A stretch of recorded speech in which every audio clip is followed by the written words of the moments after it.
अस्सलाम वालेकुम dear students, उम्मीद है आप सब खैरियत से होंगे। अच्छा जी, अब हम चलेंगे अपने रिमेनिंग प्रैक्टिकल्स की तरफ जो कि माइनर प्रैक्टिकल्स हैं, या जिससे हम ये कह सकते हैं बेटे कि हमारे पेपर का सेक्शन बी जो है बेटे वो बना हुआ होगा। उसकी तैयारी जो है बेटे हम इस लेक्चर के अंदर करेंगे और इंशाल्लाह इसके बाद आप बहुत अच्छे तरीके से इससे रेलिवेंट क्वेश्चंस जो हैं बेटे वो अटेम्प्ट कर सकेंगे।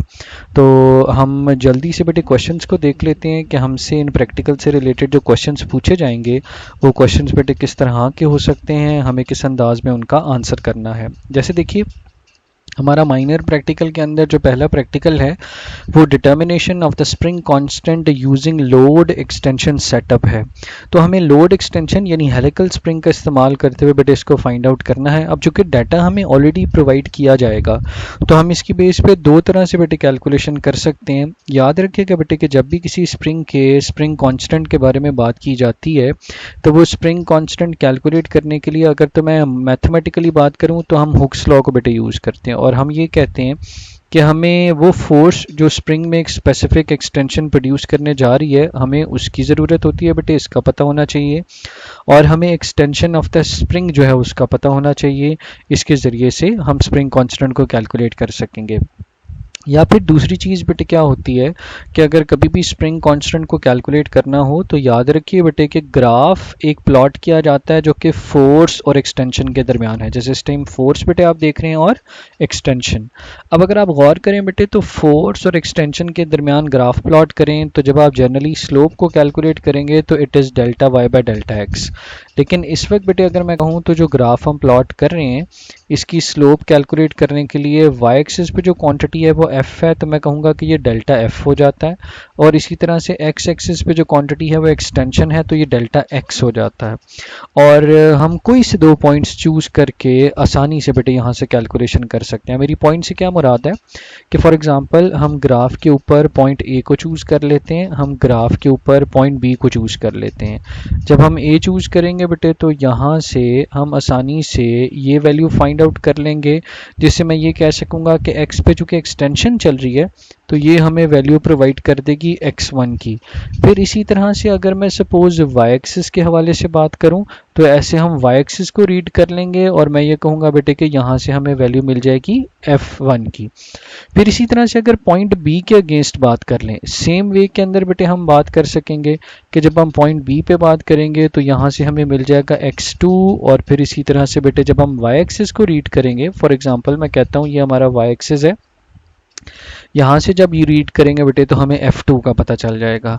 तो ऐसे हम स्लोप के ज़रिए से स्प्रिंग कांस्टेंट जो है बेटे उसे कैलकुलेट कर सकेंगे। जैसे ये इस हाइपोथेटिकल वैल्यू के अंदर कैलकुलेट हुआ है कि फॉर एग्जांपल स्लोप आप ग्राफ की इस एक्सप्रेशन से कैलकुलेट करें तो स्लोप की बेस पे बेटे जो हमारा आंसर यहाँ से कैलकुलेट होगा वो 0.408 न्यूटन पर सेंटीमीटर बेटे कैलकुलेट हुआ है। अच्छा, अब ज़रा बेटे गौर कीजिए, ये तो थी स्लोप की कैलकुलेशन ना।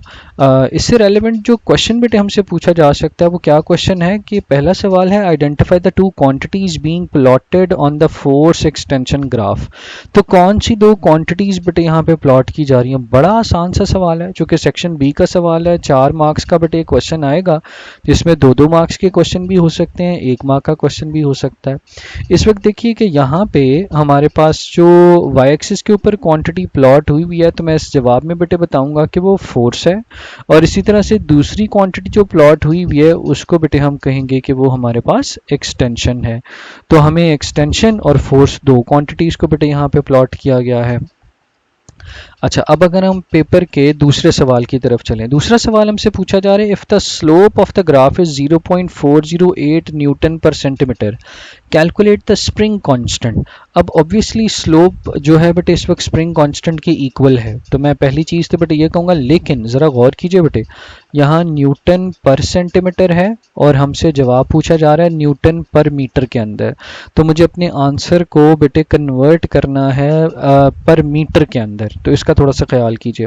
पहली चीज़ तो बेटे मैं ये कहूँगा कि हमारा जो स्प्रिंग कांस्टेंट है, हमारा जो स्प्रिंग कांस्टेंट के है उसको बेटे हम कहेंगे कि का के स्ट्रेट अवे स्लोप के ही इक्वल है। अगर k जो है वो स्ट्रेट अवे स्लोप के ही इक्वल है तो इसका मतलब ये होगा बेटे, मैं कह सकता हूँ कि k की जो न्यूमेरिक वैल्यू है वो यही बन जाएगी जो कि 0.408 न्यूटन पर सेंटीमीटर है। अब रहा सवाल कि हम मीटर में बेटे इसे कैसे कन्वर्ट करेंगे। देखिए, मीटर में कन्वर्ट करने के लिए हमें ये चीज़ याद रखनी है कि 1 मीटर जो है वो हमारे पास बेटे इक्वल होता है 100 सेंटीमीटर्स के। और अगर मैं यहाँ से कैलकुलेट कर लूँ तो मैं कहूँगा कि 1 सेंटीमीटर जो है वो 1/100th part of a metre है।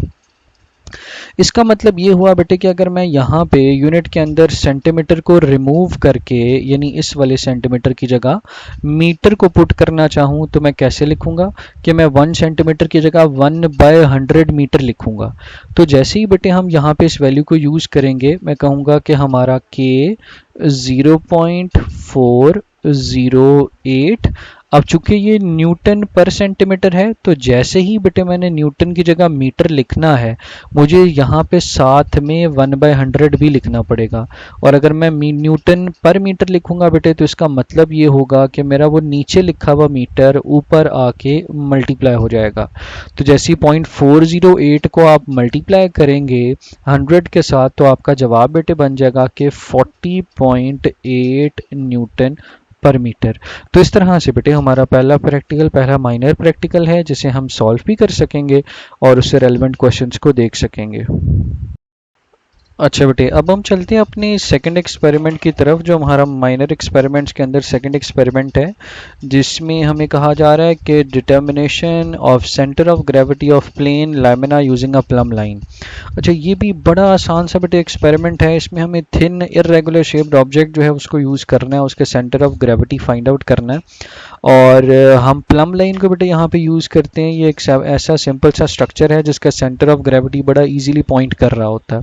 तो इसके साथ अगर आप थ्रेड अटैच कर लें तो ये आपको सीध डिटेक्ट करने में और सेंटर ऑफ ग्रेविटी को हेल्प फाइंड आउट करने में बड़े ज़बरदस्त तरीके से हेल्प आउट करता है। अब हमने करना क्या है कि जो लैमिना है इसको फिक्स्ड पॉइंट के साथ अटैच करना है, प्लम लाइन अटैच करनी है और हम लाइंस जो है बेटे वो ड्रॉ कर लेंगे। सपोज आप पहले पॉइंट ए की बेस पे ड्रॉ करते हैं, फिर आप इसको यहाँ से रिमूव करते हैं, पॉइंट बी से हुक करते हैं, फिर सेम लाइन बेटे ड्रॉ करते हैं, फिर पॉइंट सी से ड्रॉ करते हैं और इस तरह से ना आपको इनका कॉमन इंटरसेक्शन मिल जाता है। तो अब इससे रेलेवेंट क्वेश्चन बेटे अगर हमसे पूछे जाएं तो वो किस तरह के क्वेश्चन पूछे जा सकते हैं। जैसे पहला सवाल है कि name the point where the line 1 and line 2 intersect. अब अगर हम डायग्राम को देखें बेटे तो उस डायग्राम के अंदर इस पॉइंट को कहा जा रहा है कि ये हमारा पॉइंट जी है। अच्छा, सेकंड क्वेश्चन बेटे हमसे पूछा जा रहा है what does the intersection of these lines represent physically. In lines का जो इंटरसेक्शन है वो किस बात को बेटे रिप्रेजेंट कर रहा है। तो यहाँ पे बेटे जहन में रखिएगा कि ये रिप्रेजेंट कर रहा है यहाँ पे सेंटर ऑफ ग्रेविटी को, यानी इस इरेगुलर शेप्ड ऑब्जेक्ट का जो सेंटर ऑफ ग्रेविटी है उसकी इंफॉर्मेशन बेटे हमें इन लाइंस के इंटरसेक्शन के जरिए से जो पॉइंट मिल रहा है वो मिलेगी। और फिर अगली चीज बेटे यहाँ पे कही जा रही है, हमें कहा जा रहा है कि how you verify from the figure that this is the true centre of gravity of the lamina. अच्छा, ये भी बड़ा सिंपल सा काम होता है। यूजुअली हम ऐसे केस में क्या करते हैं, मैं ऐसे कहूँगा कि हम एक पॉइंटेड ऑब्जेक्ट ले लेते हैं और इस पॉइंटेड ऑब्जेक्ट के ऊपर ना इस ऑब्जेक्ट को लाके प्लेस करते हैं। मान लीजिए कि ये हमारा सेंटर ऑफ ग्रेविटी था, तो जैसे ही आप यहाँ से इसको बैलेंस करने की कोशिश करेंगे, अगर तो ये इस जगह पे बिल्कुल बैलेंस हो जाता है तो हम कह सकेंगे कि बेटे कि हमारा पॉइंट जी जो है वो एग्जैक्टली सेंटर ऑफ ग्रेविटी की इंफॉर्मेशन दे रहा है। तो मैं इस बात को बेटे ऐसे कह सकता हूँ कि हम इसको फिजिकली अगर ऑब्जर्व करना चाहें तो हम कहेंगे कि balance at tip of the pencil. तो अगर आप टिप ऑफ द पेंसिल के ऊपर इस पॉइंट से इसको बैलेंस कर लें और अगर उस जगह पे बेटे ये एग्जैक्टली बैलेंस हो जाता है तो इसका मतलब जो सेंटर ऑफ ग्रेविटी हमने फाइंड आउट किया है वो बिल्कुल ठीक है। अब चलते हैं बेटे नेक्स्ट एक्सपेरिमेंट की तरफ। अच्छा बेटे, माइनर एक्सपेरिमेंट्स के अंदर हमारा थर्ड एक्सपेरिमेंट जो है बेटे ये है कि determine the density of an irregular solid by using displacement method. यानी हमें डिस्प्लेसमेंट मेथड का बेटे इस्तेमाल करना है एक इरेगुलर शेप का सॉलिड है और उसकी बेटे हमें डेंसिटी को फाइंड आउट करके बताना है। अच्छा, बड़ा आसान सा तरीका होता है। इसके लिए आप देख सक रहे हैं बेटे कि हमें एक मेजरिंग सिलेंडर की ज़रूरत है, एक आयरन स्टैंड की ज़रूरत है, एक स्ट्रिंग की ज़रूरत है, ताकि हम स्टोन को बिल्कुल नीचे तक फेंक के उसके पीसेस को तोड़ ना दें। अच्छा, अब यहाँ पे क्या करना होता है बेटे कि हमें इस सूरत में ना वॉल्यूम रिकॉर्ड करने की ज़रूरत होती है। अब सपोज़ अगर हम पानी यूज़ कर रहे हैं तो हम स्टोन को बीच में डिप करने से पहले बेटे वॉल्यूम को फाइंड आउट करते हैं, जिसको हम सपोज़ इनिशियल वॉल्यूम भी कह सकते हैं और या V1 का नाम भी दे सकते हैं। फिर इसी तरह से हम स्टोन को डिप करने के बाद का वॉल्यूम जो है बेटे उसको फाइंड आउट करते हैं, जिसको हम V2 का नाम भी दे सकते हैं। अनफॉर्चुनेटली थोड़ी सी डायग्राम बेटे यहाँ पे क्लियर नहीं है, लेकिन अगर मैं इस नीचे दिए गए क्वेश्चन के हिसाब से बात करूँ तो मैं ऐसे कह सकता हूँ कि हम इनिशियल वॉल्यूम की अगर बात करें, या सपोज हम इसको कहते हैं कि ये हमारा V1 है, तो इसकी बात की जाए तो ये MT की बेटे बात की जा रही है। जिस टाइम हम MT कह रहा हूँ, जिस टाइम हमने स्टोन को डिप नहीं किया उस टाइम पे हम बात कर रहे हैं, जो कि 250 मिलीलीटर्स का है। फिर इसी तरह से जिस टाइम बेटे हम इसको इस पानी के अंदर इस स्टोन को इमर्स कर देते हैं तो ये हमारा फाइनल वॉल्यूम बन जाता है, या जिसे हम V2 का भी बेटे नाम दे सकते हैं। और जब हम यहाँ से मनस्कस को रीड करेंगे तो हमें बेटे पता चलेगा कि फॉर एग्जांपल ये 270 मिलीलीटर्स के इक्वल है। अच्छा, ये तो हमारा 2 मार्क्स का सवाल, बड़ा ही आसान सा सवाल है जिसका हम इजीली आंसर कर सकेंगे। दूसरा हिस्सा देखिए बेटे, इसके अंदर कहा जा रहा है using figure data that is V1 equals to this and V2 equals to this, mass is this, calculate the volume and density of the solid in gram per milliliter। अच्छा, इसका बेटे बड़ा ख्याल रखना है। अब अगर तो मैं ये कहूँ कि ये ऐसे यूनिट के अंदर कैलकुलेशन करने का कहा जाता तो ये kg पर मीटर क्यूब होता। Just for the sake of knowledge बेटे एक बात यहाँ पे गाइड कर देता हूँ, याद रखिए बेटे जब हम किलोग्राम से ग्राम्स के अंदर कन्वर्जन करते हैं तो 1 kilogram is equals to 1000 grams है। ऐसे यूनिट जो है बेटे वो kg है, तो आपको ग्राम से किलोग्राम में जाने के लिए 1000 से डिवाइड करना पड़ेगा। और ये चीज़ बेटे याद रखिएगा कि 1 लीटर, या बल्कि ऐसे कहिए कि 1 मीटर क्यूब बेसिकली 1000 लीटर्स के बेटे इक्वल होता है। तो यहाँ से अगर आप 1 लीटर को कैलकुलेट कर लें, रीअरेंज करके 1000 को डिवाइड कर लें बेटे, तो हम इसे कहेंगे कि वो 10⁻³ मीटर क्यूब की इक्वल है। तो ये अगर कन्वर्जन का कह दिया जाए तो हम इन चीज़ों का बेटे इस्तेमाल कर सकेंगे। अच्छा, फिलहाल बहुत आसान सी क्या बात है, हमें कहा जा रहा है कि जी आप उस स्टोन का वॉल्यूम भी कैलकुलेट करके बताइए। ना सिर्फ वॉल्यूम कैलकुलेट करें, आप वॉल्यूम के साथ साथ उसकी डेंसिटी को भी कैलकुलेट करके बताइए। तो अगर मैं वॉल्यूम ऑफ द स्टोन, जिसे मैं कहता हूँ कि मैं VS का नाम दे देता हूँ, इसको कैलकुलेट करना चाहूँ तो ये V2 माइनस V1 से बेटे कैलकुलेट हो जाएगा। इसका मतलब हम 270 में से 250 को माइनस करेंगे तो हमें जवाब मिल जाएगा बेटे कि ये हमारा। अच्छा बेटे, यहाँ से जब हम इसको माइनस करेंगे तो माइनस करने पे हमें जो आंसर मिलेगा वो 20 मिलीलीटर आंसर जो है वो मिल जाएगा। तो इस तरह से जो हमारा स्टोन है हम उसका वॉल्यूम बेटे कैलकुलेट कर लेंगे। अब आते हैं इसके दूसरे हिस्से की तरफ। दूसरे हिस्से के अंदर बेटे हमें क्या कहा जा रहा है इस सवाल के, हमें कहा जा रहा है आप उसकी डेंसिटी भी फाइंड आउट करें। तो डेंसिटी का एक्सप्रेशन बेटे हम जानते हैं कि density is equals to mass per unit volume होता है। दोनों चीज़ें बेटे हमें प्रोवाइड की जा रही हैं। अगर मैं ऐसे कहूँ तो मैं जब कैलकुलेट करूँगा तो मास की जगह हम पुट कर रहे होंगे बेटे कि वो 51 ग्राम्स का स्टोन था, और जो वॉल्यूम हमने कैलकुलेट किया वो 20 मिलीलीटर्स के इक्वल था।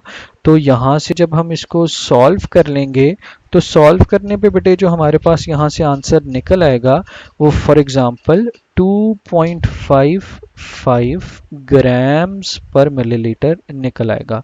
तो इस तरह से बेटे हम अपना सेकंड एक्सपेरिमेंट जो है उसको सॉल्व कर सकेंगे, और इस तरह से आसान सा सवाल है जिसका हम आंसर देके 2 मार्क्स गेन कर सकेंगे। अब चलते हैं बेटे नेक्स्ट एक्सपेरिमेंट की तरफ।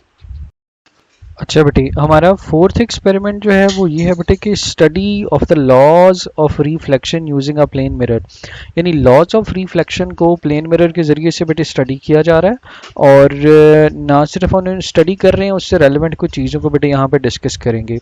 ये बेसिकली एक ग्राफ बेटे आप यहाँ पे ऑब्जर्व कर रहे हैं जिसमें एक्स एक्सिस के ऊपर एंगल ऑफ इंसिडेंस को बेटे प्लॉट किया जा रहा है और वाई एक्सिस के ऊपर एंगल ऑफ रिफ्रैक्शन को बेटे यहाँ पे प्लॉट किया गया है। अच्छा, ये बात हम ऑलरेडी ऑलरेडी बेटे डिस्कस कर चुके हैं, वरना मैंने एक शॉर्ट सी वीडियो ग्राफ के ऊपर भी बेटे बनाई हुई है, आप वहाँ से भी इस चीज़ को अंडरस्टैंड कर सकेंगे कि ग्राफ प्लॉट कैसे किया जाता है, डिपेंडेंट वेरिएबल क्वांटिटी कौन सी होती है, इंडिपेंडेंट वेरिएबल क्वांटिटी कौन सी होती है।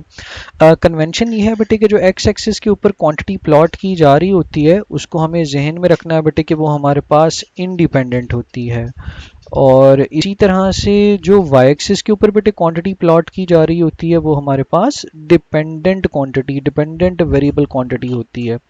इसका मतलब एंगल ऑफ रिफ्रैक्शन डिपेंडेंट है और एंगल ऑफ इंसिडेंस जो है ये इंडिपेंडेंट वेरिएबल क्वांटिटी है। याद रखिए बेटे, जब भी दो क्वांटिटीज़ के दरमियान का ग्राफ इंक्लाइंड स्ट्रेट लाइन होती है तो वो दोनों क्वांटिटीज़ के डायरेक्ट रिलेशन को शो करता है। तो इस ग्राफ की बेस पे अगर मैं इंफॉर्मेशन लूँ बेटे तो मैं ये बात कह सकता हूँ कि angle R is directly proportional to angle I। यानी इसका मतलब ये होगा कि जब जब आप एंगल ऑफ इंसिडेंस को इंक्रीज करेंगे अकॉर्डिंगली एंगल ऑफ रिफ्रैक्शन भी आपको इंक्रीज होता हुआ मिलेगा। तो जिस बेस पे हम इनके डायरेक्ट रिलेशन के हवाले से बात जो है वो कर सकेंगे। अच्छा, अब चलते हैं बेटे इसके मज़ीद क्वेश्चंस की तरफ। किस प्रैक्टिकल से जो क्वेश्चंस हमसे पूछे जा सकते हैं वो कैसे हैं। अब जैसे देखिए, आपसे कहा जा रहा है कि identify the dependent and independent variables from the graph. तो अभी अगर मैं डिपेंडेंट की बेटे बात करूं तो डिपेंडेंट के केस में मैंने अभी थोड़ा जिक्र किया कि यहाँ पे हम जिक्र करेंगे कि डिपेंडेंट जो है वो एंगल ऑफ रिफ्रैक्शन है, और अगर मैं इंडिपेंडेंट वेरिएबल की बात करूँ तो यहाँ बेटे हम कहेंगे कि वो एंगल ऑफ रिफ्रैक्शन है। ऐसे हम एक मार्क का क्वेश्चन आसानी से बेटे अटेम्प्ट कर लेंगे। फिर उसके बाद what is the relation between I and R. अच्छा, इसको बेटे हम ये बात मेंशन कर सकेंगे कि अगर दो क्वांटिटीज के दरमियान ग्राफ प्लॉट किया जाए और ग्राफ प्लॉट करने के ऊपर उनके दरमियान स्ट्रेट लाइन बन जाए तो इसको बेटे हम कहते हैं कि दोनों क्वांटिटीज के दरमियान का जो रिलेशन है वो लीनियर रिलेशन है।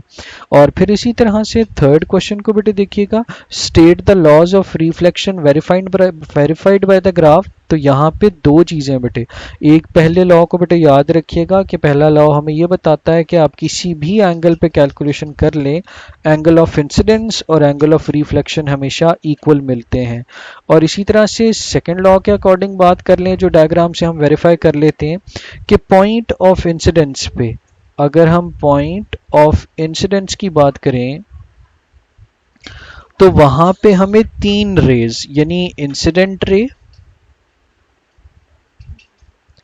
इंसिडेंट रे नॉर्मल लाइन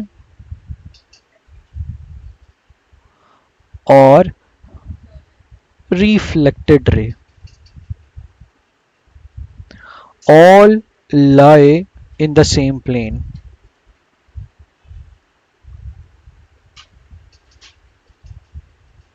तो इस तरह से हम अपना दूसरा लॉ जो है बेटे उसे यहाँ पे मेंशन कर सकेंगे, और जस्ट ये आंसर्स करने से हम अपने माइनर एक्सपेरिमेंट नंबर 4 जो है उसका सोल्यूशन बेटे वहाँ पे मेंशन कर सकेंगे। अब चलते हैं बेटे अपने नेक्स्ट एक्सपेरिमेंट की तरफ।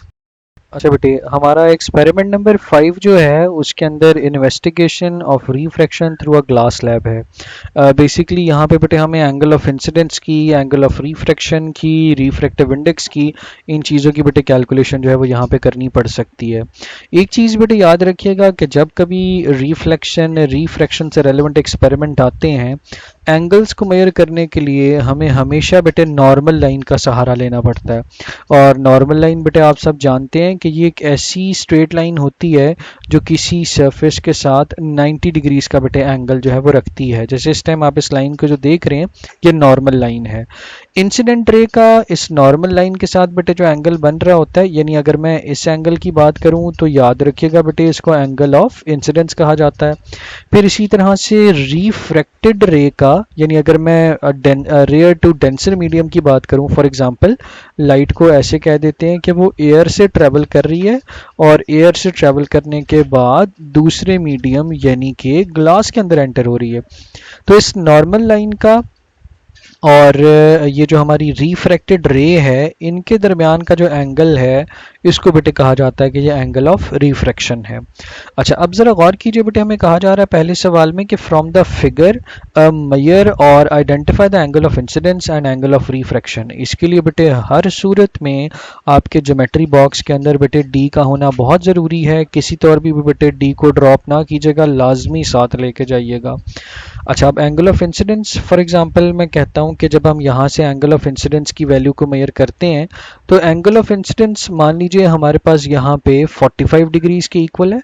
मतलब हम ऐसे कह देते हैं कि जब हमने डी से रिकॉर्ड किया तो हमारा जो एंगल ऑफ इंसिडेंस था इसकी वैल्यू हमारे पास 45 डिग्रीज के बेटे इक्वल है। इसी तरह से एंगल ऑफ रिफ्रैक्शन को जब यहाँ से मेजर किया जाता है तो एंगल ऑफ रिफ्रैक्शन हमारे पास 28 डिग्रीज की इक्वल है। अगेन इसके लिए बेटे हमें डी को यूज़ करना होगा। अच्छा, फिर सेकंड क्वेश्चन में हमें कहा क्या जा रहा है, अगेन ये भी 2 मार्क्स का क्वेश्चन है।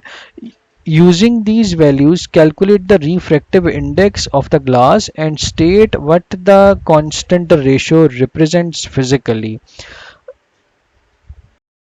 अच्छा बेटे, अब कैलकुलेशन देखिए कि अगर हमें रिफ्रैक्टिव इंडेक्स की कैलकुलेशन करनी हो तो हमारे पास 2 तरह की ऑप्शंस बेटे होती हैं। एक ऑप्शन हमारे पास ये है कि अगर हमें स्पीड्स का बेटे आइडिया हो तो हम वहाँ से कैलकुलेट कर सकते हैं। यानी मैं कहूँगा कि एक एक्सप्रेशन है n is equals to C by V. अगर हमारे पास c की इंफॉर्मेशन, यानी c तो हमें ऑलरेडी बेटे पता होता है, और मीडियम के अंदर स्पीड ऑफ साउंड जो है बेटे उसका आइडिया हो तो वहाँ से हम इसकी कैलकुलेशन कर सकते हैं रिफ्रैक्टिव इंडेक्स की। एक और ऑप्शन बेटे याद रखिएगा जिसकी बेस पे हमें यहाँ पे कैलकुलेशन करनी है, और ये कैलकुलेशन करने के लिए हम यूज़ करेंगे एंगल ऑफ इंसिडेंस को और एंगल ऑफ रिफ्रैक्शन को। इसके लिए n जो है वो इक्वल होता है sine of angle of incidence to the sine of angle of refraction.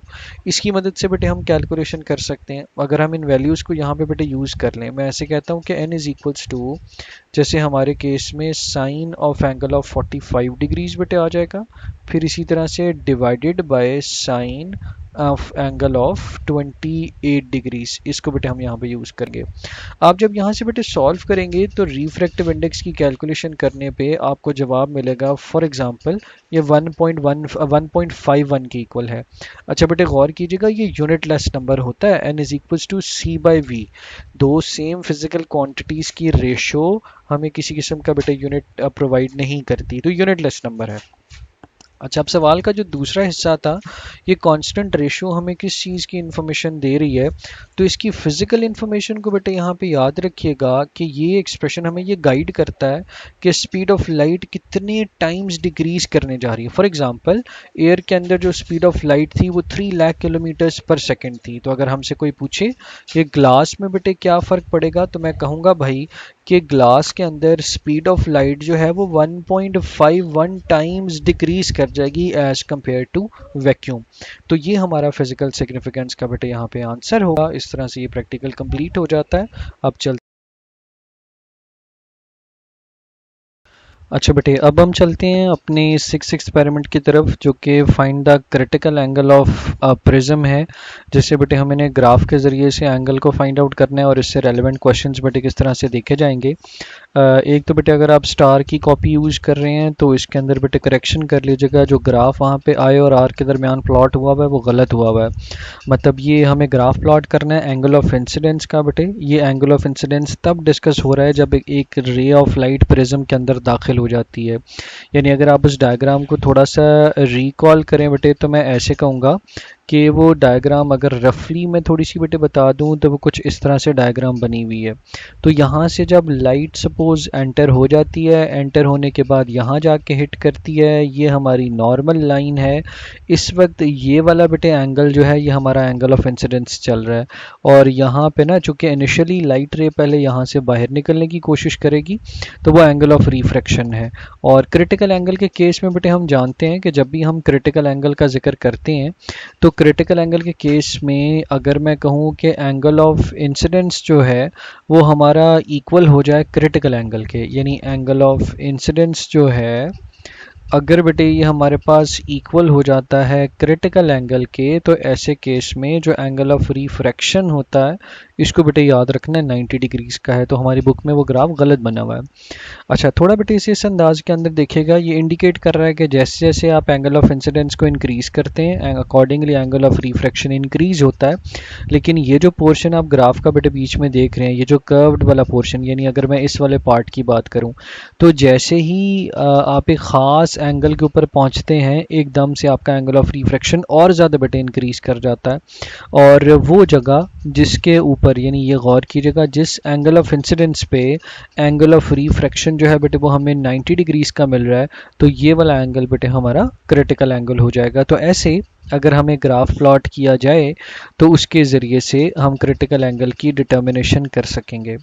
अच्छा बेटे, अब देखते हैं, ये हमारा पहला सवाल है, identify the approximate value of critical angle from the graph.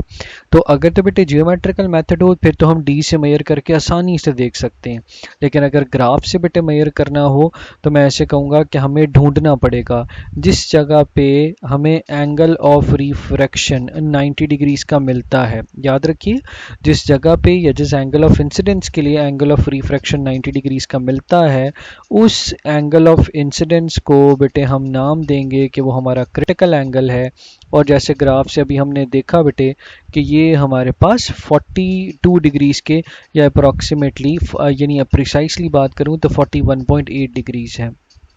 तो मैं कह सकूंगा कि जो हमारा क्रिटिकल एंगल है इस अंदाज के अंदर वो 41.8 डिग्रीज, जिसे अप्रॉक्सीमेटली 42 डिग्रीज कहा जा सकता है। फिर दूसरी चीज़ बेटे हमें कही जा रही है कि calculate the refractive index of the glass using the relation. अच्छा, अब रिलेशन भी बेटे हमें बता दिया गया है, लेकिन हमें बेटे खुद से ये चीज़ याद होनी चाहिए। थोड़ी सी चीज़ मैं यहाँ पे गाइड कर देता हूँ। जब लाइट बेटे denser to rare medium travel कर रही होती है, तो याद रखिएगा कि एन को हम ऐसे लिख रहे होते हैं कि एन यानी refractive index sine of angle R to the sine of angle I हुआ करता है। या फिर इस बात को बेटे ऐसे भी कह सकते हैं कि n जो है वो हमारे पास sine of 90 degrees divided by sine of angle c बन जाता है। और इससे फर्दर बेटे अगर हम सॉल्व कर लें तो हमें ये पता चलता है कि n is equals to 1 by sine of angle c, जो कि साइन ऑफ 90 बेटे 1 के इक्वल हुआ करता है। अब ये एक्सप्रेशन हमें यूज़ करना है और इस एक्सप्रेशन की बेस पे बेटे कैलकुलेशन कर लेनी है। n को अगर यहाँ से कैलकुलेट करें बेटे ग्लास के लिए तो 1 by sine of angle c है। इसका मतलब एंगल c हमारे पास 42 डिग्रीज के बेटे यहाँ पे इक्वल था। अगर मैं 42 डिग्रीज को यूज़ कर लूँ तो मुझे जवाब जो मिलता है बेटे यहाँ से वो अप्रॉक्सीमेटली 1.49 का मिलता है। तो इस तरह से हम ग्लास का या प्रिज्म का जो क्रिटिकल एंगल है बेटे उसको फाइंड आउट कर सकेंगे। अब आते हैं बेटे इस बात की तरफ, हमसे थर्ड क्वेश्चन में कहा जा रहा है compare the calculated value of n with the standard refractive index of the glass and comment on the result. अच्छा, अब refractive index of the glass का बेटे अगर जिक्र किया जाए तो मैं कहूँगा कि जो एक्चुअल वैल्यू है ग्लास के रिफ्रैक्टिव इंडेक्स की वो 1.50 की इक्वल है।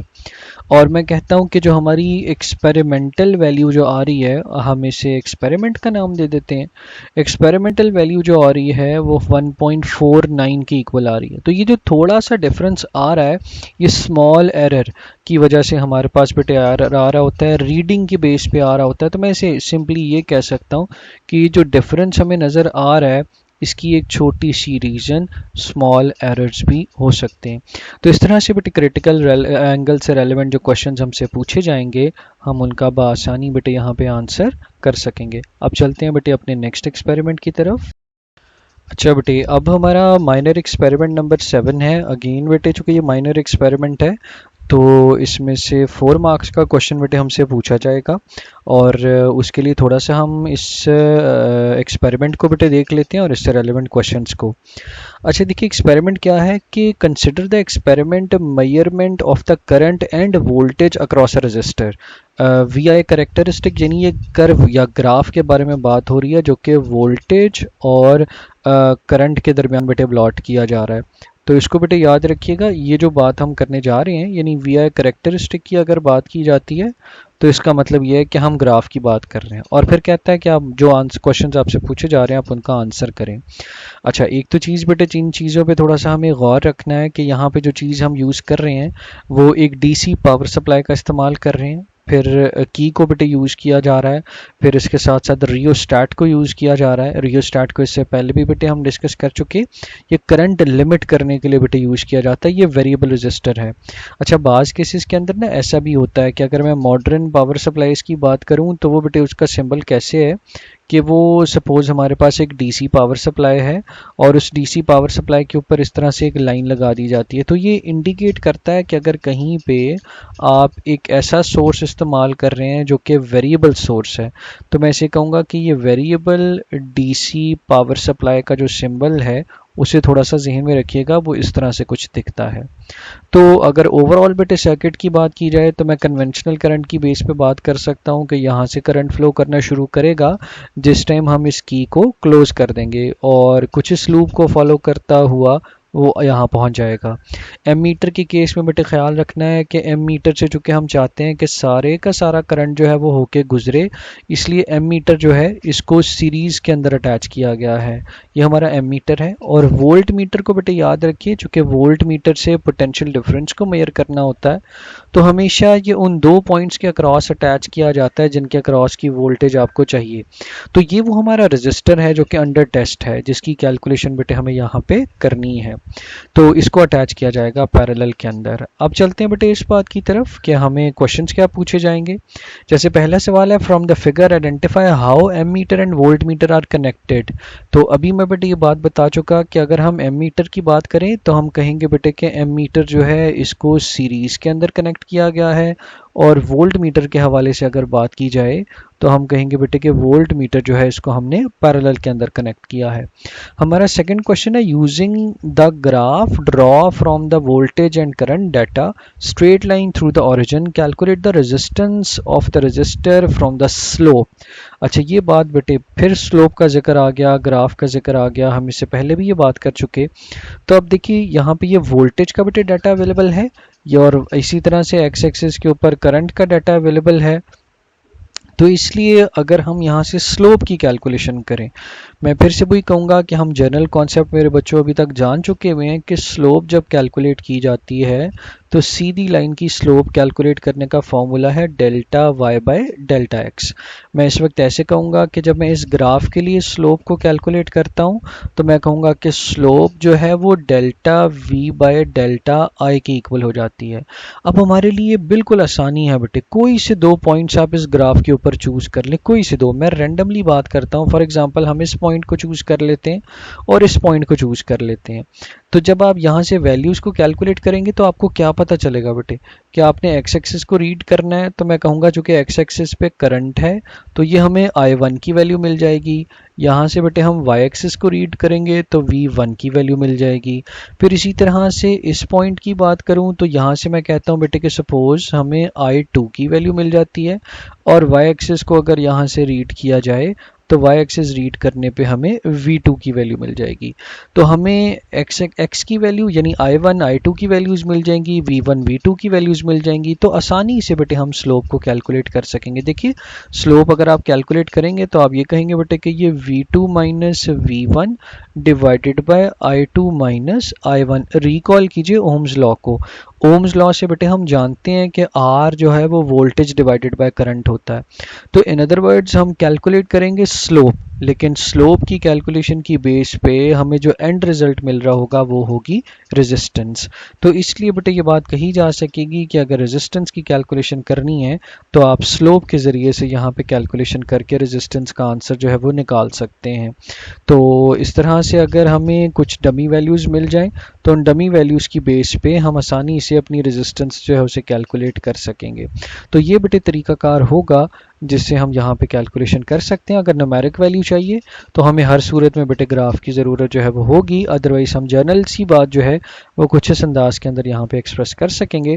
तो ये हमारा सेकंड लास्ट माइनर एक्सपेरिमेंट जो है बेटे वो यहाँ पे वाइंड अप हो जाता है। और अब चलते हैं बेटे अपने लास्ट एक्सपेरिमेंट की तरफ। अच्छा बेटे, अब चलते हैं अपने लास्ट एक्सपेरिमेंट की तरफ। और हमारा लास्ट एक्सपेरिमेंट जो है वो ये है, the given graph shows the potential difference between the voltage, अच्छा सॉरी, इसमें हमें फाइंड आउट करना है, consider the experiment relationship between potential difference and length of a wire.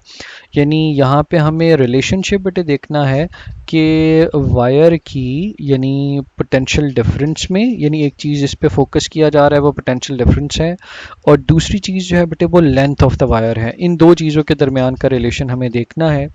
थोड़ा सा बेटे अगर इसकी सर्किटरी को डिस्कस कर लिया जाए, नॉर्मली बेटे फिजिक्स लैब में इस तरह के कामों के लिए दो तरह की चीज़ें बेटे अवेलेबल होती हैं, जो स्लाइडिंग वायर और जॉकी की बेस पे बेटे यूज़ की जाती हैं। या तो वो व्हीटस्टोन ब्रिज का बेटे सर्किट होता है हमारे पास, व्हीटस्टोन ब्रिज ना हो तो स्लाइड वायर ब्रिज होता है। तो ये उसी तरह का एक स्ट्रक्चर है, एक वायर है जो कि एक्स और वाई एंड्स के ऊपर बेटे अटैच्ड है, इसके साथ एक मीटर रॉड मौजूद होता है। फिर गौर कीजिए कि जिस जगह पे हमने बैटरी का पॉजिटिव टर्मिनल अटैच किया है वहीं पे वोल्ट मीटर से एक रेड कलर की वायर आ रही होती है जिसे आपने अटैच करना होता है, और फिर वोल्ट मीटर से एक ब्लैक कलर की बेटे वायर जो है हम अटैच करेंगे, उसके साथ एक स्लाइडिंग कॉन्टैक्ट अटैच कर लेंगे और इस वायर के ऊपर स्लाइड जो है वो करना शुरू कर देंगे ताकि हम वायर की लेंथ जो है उसको चेंज कर सकें। अगेन बेटे करंट की मेजरमेंट के लिए यहाँ पे एम मीटर मौजूद है जो कि सीरीज़ के अंदर है। फिर इसी तरह से चूंकि इस स्पेसिफिक लेंथ के अक्रॉस की हमें वोल्टेज चाहिए तो वोल्ट मीटर को बेटे देखिएगा, एक टर्मिनल तो फिक्स्ड है और दूसरा हमेशा उस पॉइंट पे टच कर रहा होगा जिन दो पॉइंट्स के बीच में हमें कैलकुलेशन करनी है। यानी मैं सी और एक्स के दरमियान की लेंथ की बात कर रहा हूँ। अच्छा, अब एक्सपेरिमेंटल डाटा बेटे चूंकि हम एक्सपेरिमेंट परफॉर्म नहीं कर रहे तो हमारे पास वोल्टेज और लेंथ के पॉइंट ऑफ व्यू से बेटे डाटा मौजूद है। लेंथ को बेटे इस वक्त हम सेंटीमीटर्स में लेके चल रहे हैं, पोटेंशियल डिफरेंस को हम वोल्टेज के अंदर, वोल्ट्स के अंदर बेटे लेके चल रहे हैं।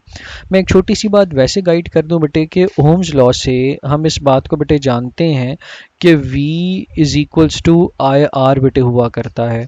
तो यहाँ से एक चीज़ बेटे समझ आ रही है कि अगर हम कांस्टेंट करंट की बेस पे बात करें तो हम ये बात मेंशन कर सकते हैं कि V का R के साथ जो रिलेशन है वो डायरेक्ट है। अगर किसी वायर की रेजिस्टेंस बढ़ती है तो रेजिस्टेंस बढ़ने से वोल्टेज इंक्रीज कर जाएगी। याद रखिए बेटे इस बात को कि जब भी किसी वायर की रेजिस्टेंस का जिक्र किया जाता है तो रेजिस्टेंस कैलकुलेट होती है रो L डिवाइडेड बाई ए, यानी resistivity multiply by length of the wire और रेजिस्टेंस। मैं यहाँ से ये बात मेंशन कर सकूंगा बेटे कि R और इसी तरह से लेंथ का जो रिलेशन है वो डायरेक्ट है। तो ज़्यादा लेंथ ज़्यादा रेजिस्टेंस बेटे, ज़्यादा रेजिस्टेंस तो ज़्यादा वोल्टेज। यही वजह है कि आप इस time potential difference across the wire और लेंथ ऑफ द वायर के दरमियान का जो ग्राफ देख रहे हैं वो इंक्लाइंड स्ट्रेट लाइन है।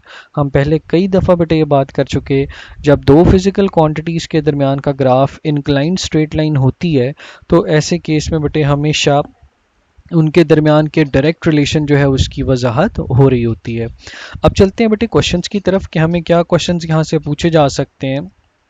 पहला सवाल बेटे हमसे पूछा जा रहा है, identify the dependent and independent variables in the graph. बड़ी आसान सी बात है बेटे, हम इससे पहले ये बात कई दफ़ा कर चुके हैं कि वाई एक्सिस के ऊपर जो क्वांटिटी प्लॉट हो रही है वो डिपेंडेंट होती है।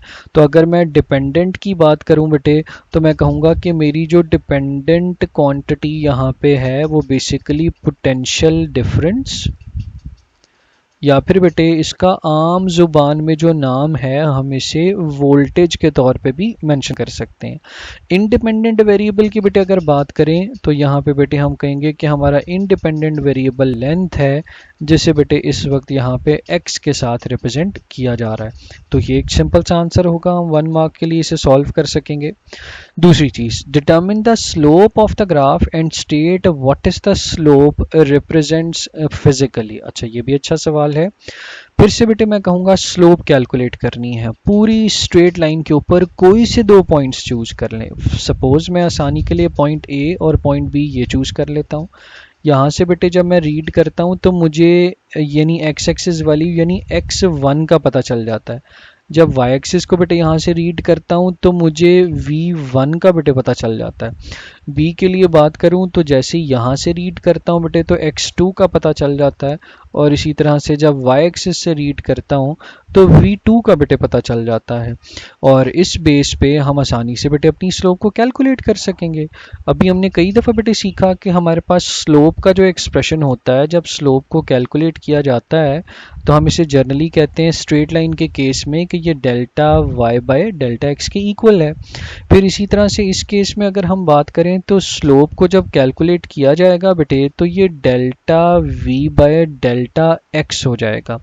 अच्छा, ये बड़ी इंपॉर्टेंट बात है बेटे, यहाँ से इसे जहन में रखिएगा, ये वोल्टेज डिवाइडेड बाय डिस्प्लेसमेंट चल रहा है ना।